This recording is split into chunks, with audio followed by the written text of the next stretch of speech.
Toan arrived at Lai Tu Tien's farm. One afternoon, when the sunset died, the fields golden looking at the bright smile on Tien's face when she was with Jack. Toan knew her decision was right. His heart acted with a vague sadness, but reasons told him to be happy because the girl he secretly loved had found happiness.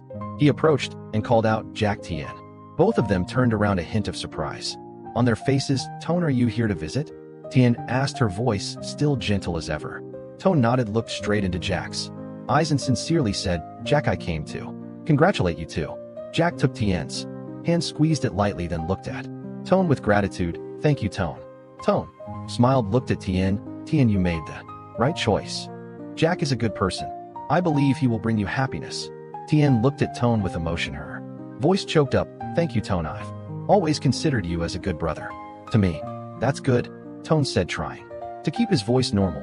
"I also have something to tell you too. I'm planning to go abroad for a while to develop my career. It might take a few years before I can return." Tien and Jack both looked surprised. "Are you really going?" Toan. Tien asked, a bit of regret in her voice. "Yes." Toan nodded. "I think this is a good opportunity for me. I want to challenge myself in a new environment." He looked at Jack, smiled, and said, "Jack, I'll leave Tien to you. Take good care of her. If you make her sad, I won't let you go even if I'm far away." Jack squeezed Tien's hand, looked straight into Toan's eyes and firmly said, "Don't worry, Toan, I will love and cherish Tien for the rest of my life." Toan nodded in satisfaction. He looked at Tien one last time, a sad smile on his face. "Goodbye, Tien. I wish you happiness. Take care of yourself, Toan." Tien set her eyes slightly redo. Toan waved goodbye to both of them and turned to walk out to the waiting car. He tried not to look back, afraid that he wouldn't have the courage to leave. The car slowly rolled away, carrying Toan and all the secret feelings that he had buried deep in his heart. When the car disappeared behind the dirt road, Toan let out a soft sigh.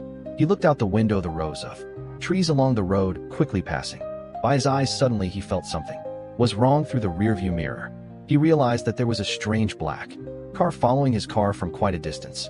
Toan frowned. He didn't know this car and couldn't remember having any grudges with anyone. His intuition told him that something was wrong. He sped up, but the black car still persistently followed at the same distance. An indescribable uneasiness rose in Toan's heart.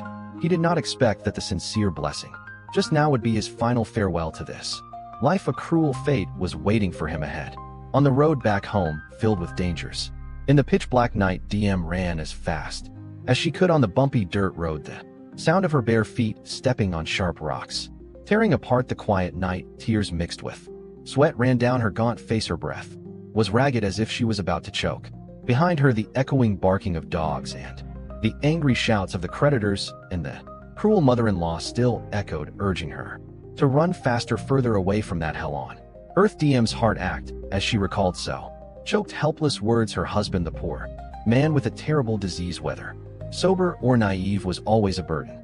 But in that rare moment, he realized her suffering, apologized, and urged her to run away. Those words were like a knife cutting into DM's heart, both painful and carrying a faint hope for a better life ahead. DM did not know where she was running, only knowing that she had to escape this place, escape the humiliation, beatings, and despair that had surrounded her for the past years. Her two white hands clenched tightly in her head. There was no plan, only a burning desire to live, to be free. The night grew colder and colder. The dense fog made the road slippery. DM stumbled countless times. Her knees and hands were bleeding, but she did not dare to stop. Every little noise made her jump, as if those evil people had caught up with her. Finally, exhausted, DM collapsed on the bank of a deserted river. 17, she hugged her body tightly, shivering with cold and fear. The sound of flowing water was like a mournful sigh of fate. DM looked at the black river, her heart filled with utter despair. Where would her life go when the first rays of dawn appeared, dispelling the damp fog? DM stirred slightly, her eyes swollen from crying all night. Slowly opened the scene before her eyes, startled her with horror. Where would her life go when the first rays of dawn appeared, dispelling the damp fog? DM stirred slightly, her eyes swollen from crying all night. Slowly opened the scene before her eyes, startled her with horror. Right near the riverbank, a man lay motionless, his body covered in bruises and dried blood. His face was pale, his eyes closed. DM timidly approached, her heart pounding in her chest. She realized this was the man she had caught a glimpse of last night when she was running away. A vague fear spread through DM's heart, but at the Same time a strong sympathy arose, she was also a person at the end of her rope, and the image of that motionless man evoked a deep sympathy in her. DM gently shook the man, her voice trembling as she called on Oi. There was no response. DM was more worried. She was bolder, knelt down beside him, gently checked his breathing. Still very weak, without hesitation DM decided to save the person. She did not think much about the danger that could lurk, nor did she care that she was empty-handed and did not know what to do next.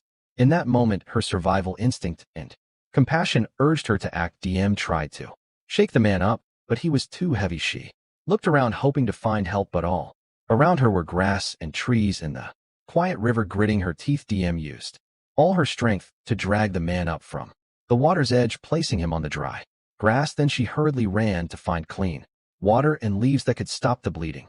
Although she had never received any formal medical training, her hard life experiences had taught DM the basics of first aid. She carefully cleaned the man's wounds with cool river water, then used leaves to cover the scratches and bruises while taking care of him. DM couldn't help but wonder about this man's identity and what had happened to him. The sunlight became more and more intense, shining on the man's delicate but wounded face. DM sat next to him, watching his every weak breath, praying in her heart for him to survive. She didn't expect that this fateful encounter on the deserted riverbank would be the beginning of a new page in her stormy life. At the peaceful farm, Tu Tien's life returned to simple but warm days with her newly found father. A smile was always on her lips, dispelling the sorrows of the past. 28, she diligently took care of the vegetable garden, worked with her father to cultivate the land, and enjoyed the simple moments that she had always longed for. Meanwhile, Jack always watched over and nurtured Tu Tien's happiness. He felt the positive changes in her confidence and joy of life gradually returned. He knew that time would heal all wounds, and he was willing to wait until Tu Tien was completely ready for a new beginning. One day the village chief came to the farm with a solemn expression. He invited Jack to participate in an important local project, building a solid bridge connecting two villages separated by a river. The old bridge was seriously degraded, causing difficulties and dangers for travel, especially during the rainy season. Hearing the offer, Jack was a bit surprised. He had left his job as a construction engineer for a while to focus on his family's business.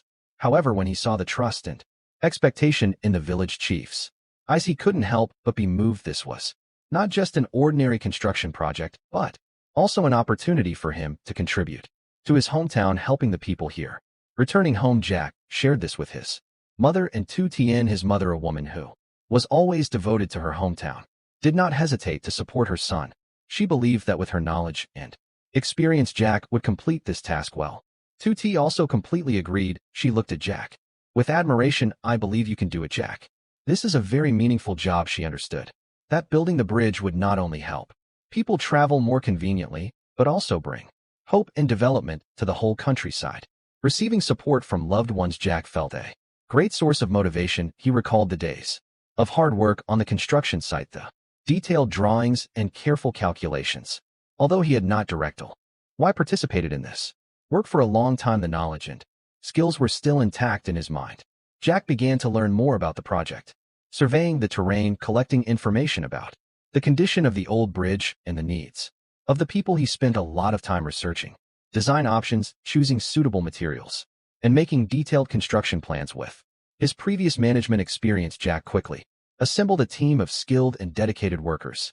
He directly participated in every stage, from supervising the quality of materials to providing technical guidance to workers. He was always dedicated and meticulous in every detail, wishing to bring a solid and safe bridge to the people. In the following days, Jack devoted almost all his time to the bridge construction project. He was often present at the construction site from early morning to late at night, together with the team of workers, overcoming difficulties and hardships under his dedicated guidance. The work progressed smoothly. Tu Tien and Jack's mother often visited the construction site, bringing warm meals and words of encouragement. Seeing Jack's enthusiasm and responsibility, Tu Tien loved and respected him even more. She knew that Jack was not only a good man but also a son of his homeland, always wanting to contribute to the development of the community. The project of building bridges connecting villages has become an important part of Jack's life. He sees this not only as a job, but also as a mission and opportunity for him to repay the land that nurtured him. He hopes that the new bridge will not only shorten the geographical distance, but also strengthen the relationship between the villages and neighbors, bringing a brighter future to his hometown. In Jack's heart, the passion of a former construction engineer has burned again, strong and full of desire to contribute. Thank you for following our story. Wishing you all the best.